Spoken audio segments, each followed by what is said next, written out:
Just this morning, I caught myself spiraling over something that I should have done differently. And it wasn't even a big deal.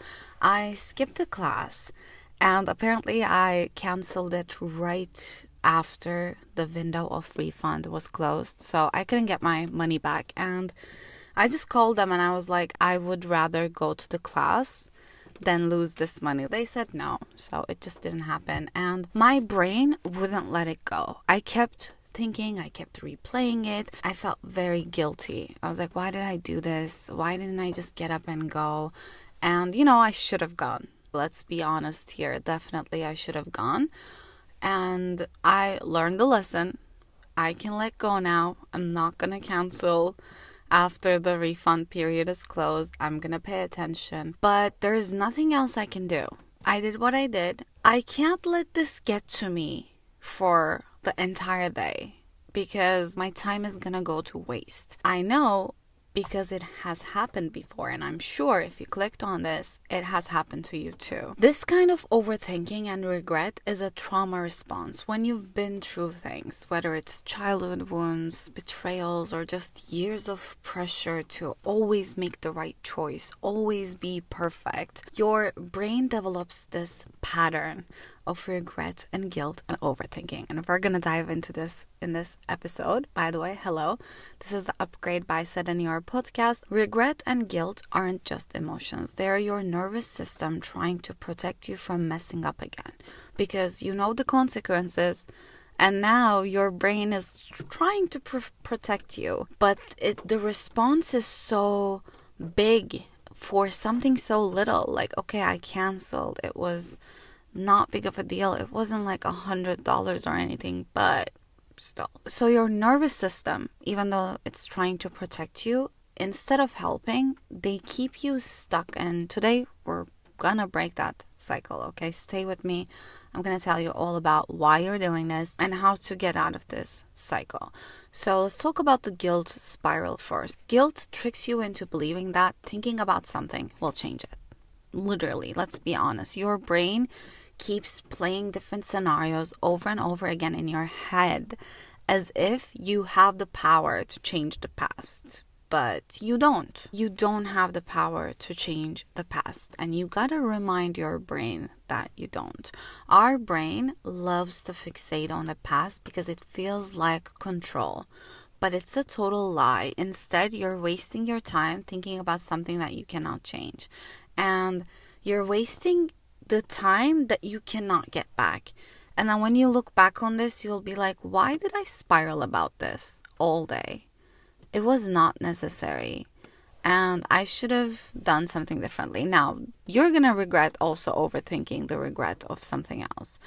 Remember that. So the class I skipped, for example, it was done, but my brain kept saying, you could have just gone. Why did you cancel? That was so stupid. And it kept saying it over and over again. And that literally woke me up. It was so bad. And I'm sitting there fully aware that I know I messed up, but I learned my lesson. And there is literally nothing else I can do. I cannot rewind the time. I cannot get back to time that I canceled. I pressed the button. It happened. There's no way I can get it back. I tried calling. I even emailed. That's all I can do. I cannot go there and demand, oh, maybe I can. I don't know. But I will not do that. That's too low. That's also exactly why we struggle so much with breakup. The relationship is over, but your brain keeps looping what if I had just tried harder? What if I hadn't said that? What if I didn't break up? What if I could have fixed it? You know it's done. You know you can't change the past, but your nervous system still reacts like there's something to fix because you couldn't do it. It's like you're not enough. That's what it is. The underlying reason why you are overthinking this is because you weren't enough to fix the relationship. And now you have to walk away. And your brain is like, no, maybe we can fix it. This is a trauma response of fixing everything as a child. Maybe you were the moderator of the fights between your parents, whatever it is. We're going to dive deep. We have to figure it out in order to actually get to a place where we are happy and we can stop our overthinking guilt trips, and regret. So sometimes if you're traumatized enough, you don't just think about fixing it. You actually try, right? You text them, you over explain yourself, you replay every conversation looking for where you went wrong and what you could have done differently. Oh, if only I said it this way, he would understand. Oh, if I only did it this way. Oh, if I only didn't text at that time, but your overthinking actually made you text. I get it, girl. I get it. You cling to the idea that if you just do one more thing, maybe you won't have to feel the regret, the loss, or the emptiness. Because that's what this really is, an avoidance tactic at its core. If you're busy trying to fix something, you don't have to sit with the truth that it is over. It is done. That class, I cannot get back. That relationship, you cannot get back. That thing, you cannot get back. The other day, I realized I donated something that I actually was using by mistake. And I was like, well, it's done. I'm not going to go over there and ask for it. I can go get a new one. It's totally okay. But it's still that regret kind of lures around you. It's like this energy just taking over somewhere in your body, and it's you shouldn't have done that, you shouldn't have done this, oh, you look what you did. It's totally an avoidance tactic. If you're busy trying to fix something, you don't have to sit with the truth that it is over again. And sometimes that truth is really unbearable, that it is over, it is done. What can I do? I made a mistake. So your brain tells you, keep fighting, keep fixing. No, I don't want to feel this way. I think that's really is the core issue here. You don't want to feel that thing. So keeps playing over and over and over in your head. But I feel like the only way forward is to stop fighting with the past. The past is past. It's done. At its core, guilt is a habit of revisiting a closed door, overthinking something that we cannot possibly change. So if you recognize that, it really helps break the cycle. Now let's talk about the connection between regret and trauma. We already talked a lot about this, but I really want to dig deeper a little bit. So small regrets like skipping a workout, or big regrets like a job you didn't take, or a breakup can really mess you up inside. I literally experienced all of that, and I'm sure you did too if you're here. For example, I said no to a job last year because the pay was less every month and the sacrifice of it was too big. I wouldn't be able to visit my family in Turkey, for example, for an extended period of time like I did in the past fall. And now looking back, I'm actually grateful that I said no, because that was too, it just wouldn't fit at all. But back then, for at least 4 to 5 months, I regretted that decision. And even some of my friends were telling me how it wasn't wise to turn it down. And I was really just going through it. I was like, oh my God, why did I say no to it? And it can really be detrimental to your mental health. It can really take you into that spiral. But we all know by now that if you wait long enough, the past becomes blurry. The regret that felt so heavy at the time eventually fades away. And you realize you were stressing over something that was never meant for you in the first place. Because something better always shows up. And you're like, oh, that's why I didn't get that thing. Oh, that's why I made that mistake. Because now I learned, and I'm taking that lesson with me to this new experience, and it's actually really helping. So that's the thing about regret. It tricks you into believing that the pain you feel right now is permanent, that you made some huge irreversible mistake and you're done for. It can be really, really negative, but the truth is most things we regret don't even matter a year from now. I'm not going to think about the $30 I lost because I canceled some class. It is hurting. It's still hurting as I talk, but I know that this is not gonna matter at all. And now I learned. And ones that do matter, ones that you do remember, they at least teach us something. There's something to be learned in those guilt and regret and overthinking. There are also deeper regrets tied to trauma, things from childhood like betrayals, lost time. I'm sure many people experience the regret of wasting your 20s. It's such a big thing. I'm about to turn 30 actually, and I almost felt that. Almost. I was like, ooh, I think I'm about to feel it. Because again, it doesn't matter if you actually wasted your 20s or not. It's a trauma response. It's that feeling of, I should have done more. I should have been further ahead. I should have taken more risks. Or maybe I should have played it safer. But notice how all those thoughts are rooted in self-blame and guilt tripping. As if you were supposed to know everything that you know now. The truth is, I don't think we regret the time we actually wasted. We regret the version of ourselves we think we should have been. And that's a dangerous game to play because you're comparing your past version, who was just doing their best with what they had, okay? And you're comparing that version to the wiser version, more experienced person that you are now.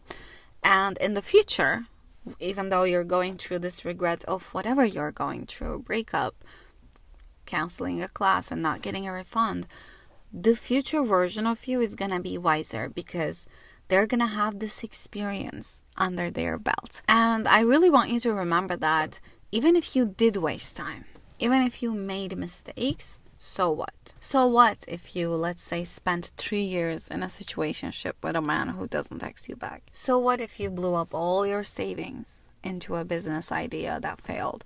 So what if you canceled a class and you didn't get a refund? So what if you quit your job to become a travel influencer and it's failing? It's okay. There's a lesson to be learned. So many success stories that we hear, we also hear all the failures that led them there, because those things actually taught them very important lessons. So even if you did all the things that you regret now, you are still here. You still have time. And none of that actually ruined your life. You're not ruined. You just think that way. Sometimes some people I know who are like scared of their 30s and they're like, oh my God, we're becoming so old. And I always respond with, at least we are here experiencing the feeling of getting old. And sometimes like some person says, oh, I have a wrinkle here. You're so lucky. I lost so many people at ages like 10, 19, 22. And whenever this overwhelming feeling of turning 30 hits me, I always tell myself, wow, I wish they were here to turn 32. Because that is a blessing. So regret doesn't give you those years back. But you know what does? Deciding that from this moment forward, you are going to live fully to the highest limit. No more looking back. No more wishing you did it differently. Just taking what you've learned and using it to make sure the next decade is exactly what you want it to be. That's what I want you to focus on. Even like I do a lot of Joe Dispenza meditation, and he always talks about like the future version of yourself, which I don't think you should live thinking about the future because, oh, this is kind of sad, but you don't know if that future exists. If you've been on my channel enough, you know that my dad passed away in 2022 at the beginning of a month, and he was very stressed about something that was coming at the end of the month. He wasted his entire summer thinking about this thing that was coming, and he was like stressing, not being able to sleep at nights, and it was a whole thing. And then he passed away before that thing happened. So the lesson I got from that is, don't be stressed over something that's coming. You don't know if that you're gonna experience that. Like, we don't know if we're here tomorrow. And even though that thought seems depressing, when I tell that to myself, I actually go like, yeah, you're right. Nothing matters. Like, I can poof in a heartbeat, and anyone can just go in a heartbeat, and we don't know what we're going to experience in the future. All we have is right now. So overall, regret is usually not about the actual event. It's about what it represents. It can be like loss of control, feeling unworthy, or fearing it will happen again, which is something I have a lot. Like, oh my God, this might happen again. But you know that you learned that lesson. I also want to say that regret is like rewatching a horror movie, expecting a different ending, but the horror movie is already recorded and edited, and you don't have control over the editing or the shooting process. It is done. It ended. I'm currently writing a horror movie, so that's where this came from. If you like this episode so far, by the way, make sure to subscribe, like, and comment. Did you let regret hold you back? And are you ready to let go of it now? So instead of asking yourself, like, why did this happen? Why did I do this? Oh, I should have done it differently. Shift that to, what can I do now? This really helps me this morning when I was regretting the class thing. Even though I wasted like half an hour thinking about this, I was like, what can I do? I can call them. I can email them. I can go there. Which one am I going to do? I'm going to call them first. Okay, that didn't work. I'm going to email them. And that's all I'm willing to do. And I've done it. Now it's out of my control. Now it depends on the person who's going to read the email and answer. And if they're not going to give me the refund, then that's okay. Like that really is okay. I am done giving my energy to this. I did everything I can. And now I know that there are cancellation policies and I need to check them further, especially in LA. So how to break the cycle? Number 1 is going to be physically break the loop. Get up, move, and disrupt the thought pattern. Because if you sit there or if you lie there, the thoughts are going to be just going crazy. And if you let it take over, it's going to take over. And I'm not saying try to push the thoughts away, because trying to push the thoughts away are not going to work. You have to really get up and find other things to do. For example, I started to get ready to record this video. So now I am out of that loop of overthinking. Number 2 is going to be redirect your energy. Guilt wants you to act. So take action towards something useful. For example, like I asked myself, what can I do about this now? I canceled. They're not letting me rebook the same spot and go back there. And what do? I call them. I email them. That's it. Now, what else do I do? You know what I'm going to do? I'm going to shoot an episode about this, because this is really important. And I know, like, I always suffer personally from guilt and regret and the patterns of negative overthinking, and I really want to help people break out of this.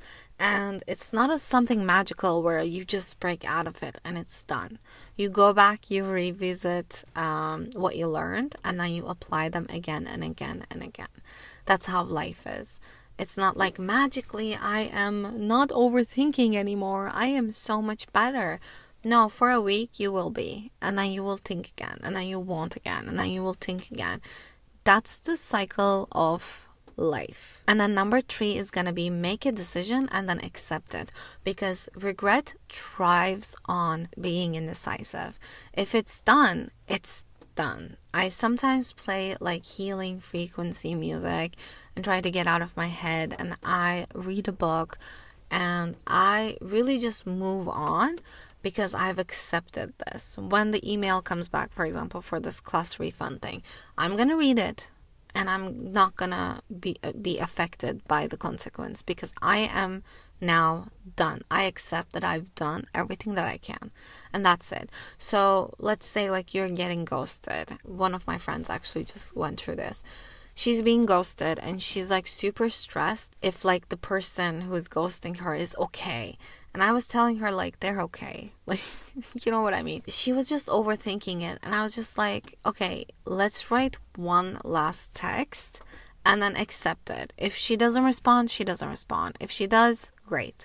And that's all you can do. Like, you cannot show up at her house. You don't know where her house is, but even if you did, don't show up at her house. If that person is choosing to not respond to you, that's it. You can only craft a message for them, like a final hello, are you okay kind of a message, and that's it. After that, don't do it. After that, let it go. And even if something did happen to them, they have a family, I hope, and people who care for them. who know their address and can take a look at if they were okay and everything. So that's all you can do. You made the decision of sending that last message, and that's all you can do. Goodbye. I accept it. If she responds, she responds. If not, that's fine. And number 4, it's going to be, if it's deeper, I really recommend doing the inner work. Definitely journal. Seek therapy. I always tell people, like, therapy is very helpful, but if you've been on my channel enough, you know that not all therapists are good. But that's for another conversation. And self-reflection really helps. Also, meditating helps too, and asking the right questions, like, why am I feeling this guilt? I'm not feeling enough. I'm not feeling like I'm there yet. Let's say you're stressed about, like, not having that perfect job and the perfect family, and you are now 30 or 35 and you're like, I'm not doing enough. You have to realize that you have this trauma response of not being enough, because probably in your early years you were forced to think that way. Oh, I have to get good grades to make people love me, or I wasn't enough for this, and it's just stuck in you. And now guilt, regret, and overthinking are all those responses that reinforce the same thought patterns and same feelings that you have felt as a kid. And that deeper realization really hits you hard, and it really kind of like wakes you up, and you're like, oh, this is a story I'm telling myself, and now this story is just being reinforced by this big regret that I might have. So definitely go deeper if you have to. And no video on this platform can help you go deeper. They can help you to, like, they can help inspire you to take the action, but you have to take the action. You have to sit down and journal. The moment you feel this overwhelming regret or guilt, you have to sit down and be like, whoa, where is this coming from? And honestly, try not to escape the feelings. The longer you escape, the longer you won't heal. You have to sit with it and be like, whoa, this guilt is coming like from my stomach to my chest, and I feel this, like, my chest tightening. And where is this coming from? What is this about? Ooh, I'm thinking about this event that happened. Wow, very interesting.